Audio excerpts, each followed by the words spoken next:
When Duke said, "Who are you?" I completely lost it.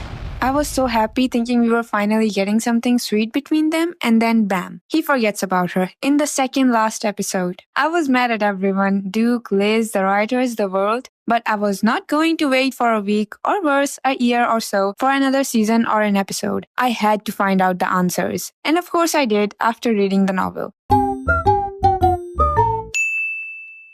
There are few villainous stories that I have watched, and almost all of them have a female lead who is called a villainess for no precise reason, except this one. I Will Become the Villainess that goes down in history is about a girl who actually wants to become a villain, and she works really hard to achieve that.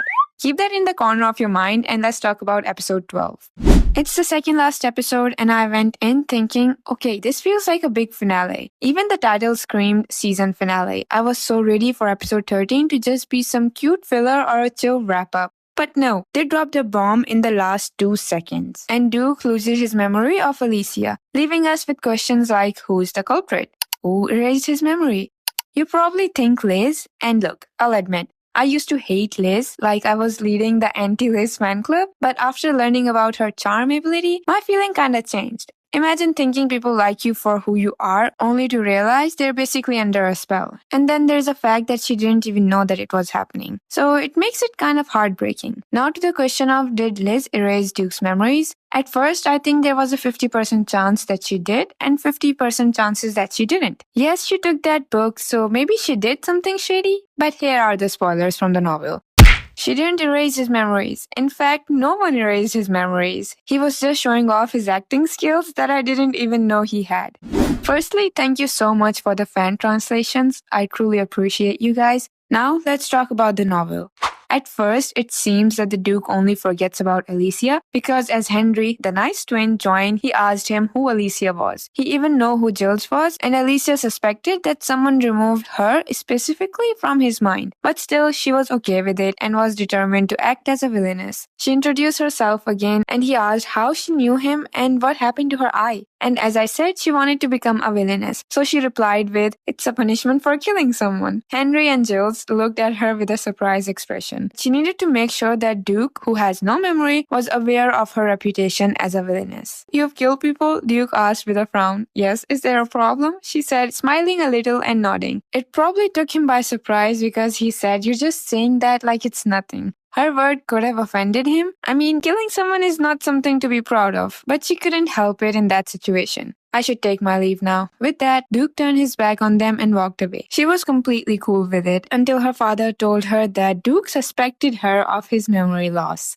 She could have run away like her father had suggested, but she wanted to be remembered as a villainess who always fought with dignity. So for her, fleeing was such a shameful thing to do. She went head on, thinking that they might just put her in prison. However, they were not going to put her in prison. She was going to be exiled from the kingdom. She traveled in the cage to the castle, hungry, thirsty, and sweaty, with chapped lips. The good thing was that the royal guards were very nice to her. On her way, she thought about why she wanted to become a villainess, and we were so close to getting this answered until she just brushed it off, thinking that the heat might have gotten to her. Honestly, I have never thought about this before, but now I'm very invested as to why she didn't want it to become the hero of her game and loved the villainous character so much. It's probably related to what happened to her in her life before getting reincarnated, but I haven't read that far, so I don't exactly know. If you know, do tell me in the comments. Anyways, she reaches the castle and instead of the king, his son Duke meets her. He took her to her room to ask questions. Not to interrogate, but to ask questions. Though the thing was that he wasn't the one asking them. Instead, there were town people present there who seemed to hate Alicia and was a part of Liz the Saint Club. They said some very mean things to her, accusing her of bullying Liz, calling her ignorant and spoiled. They also told her to get out of the country.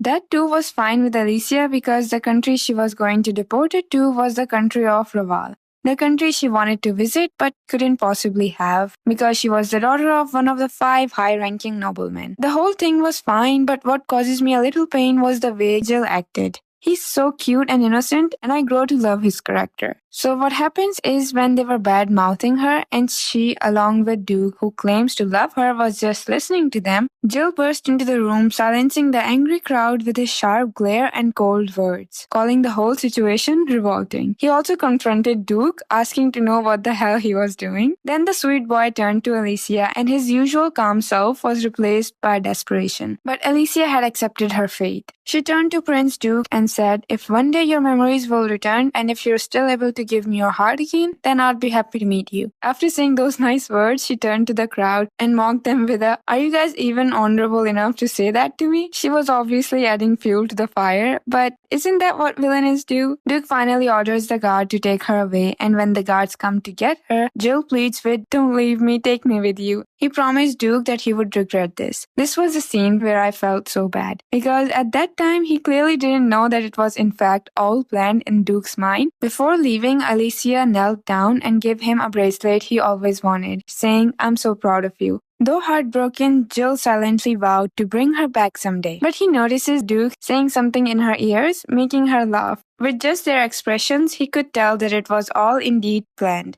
And for what Duke had said after he grabbed Alicia's neck ever so gently when the guard was taking her away. He had said, "I will come get you, I promise." And that's how we got to know that he hasn't forgotten her and had done everything to get her in the country she wanted to visit. I mean, it makes sense because being with him would have only limited Alicia's possibility of being the villainess that goes down in history, and he knew it all too well.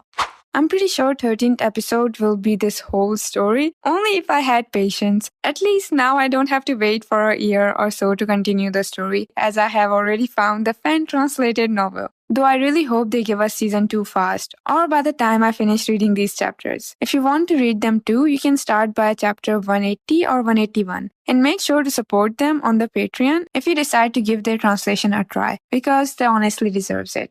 Alright, that was all for today's video. Tell me if you want me to continue this novel. Till then, take care of yourself and goodbye.